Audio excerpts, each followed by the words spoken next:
Nous sommes ici en présence d'une statuette Lobi qui a été remise au Muséum d'histoire naturelle avec une autre, aussi belle d'ailleurs, par la veuve du général Amiel, un grand Havrais, héros de la Résistance.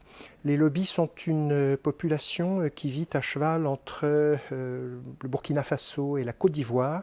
Traditionnellement, c'était un peuple de chasseurs qui se sont petit à petit sédentarisés. Ce qui est toujours intéressant lorsqu'on regarde une statuette Lobi, c'est de reconnaître qu'elle correspond à un canon très précis, qui est celui en fait de l'esthétique des Lobis, qui n'est absolument pas comparable à celle des voisins Sénoufo par exemple, ou même Bamana.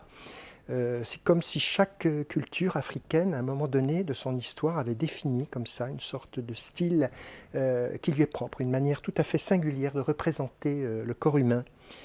Et chez les Lobis, il y a toujours comme une sorte de ligne zigzagante qui correspond toujours à cette triangulation tout à fait spécifique à l'art africain, mais très, très schématisée chez les Lobis, plus que chez d'autres voisins.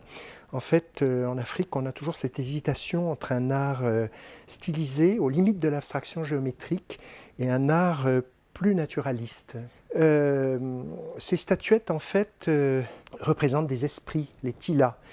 En fait, chez les Lobis, il y avait cette croyance que si l'on était malade, on attribuait en fait tous les maux qui nous arrivent à ces esprits de l'au-delà, qui peuvent être des esprits négatifs. Et on allait consulter une sorte de devin et qui établissait le contact avec le monde des esprits pour s'approprier, en fait pour se favoriser plutôt leur bonne grâce.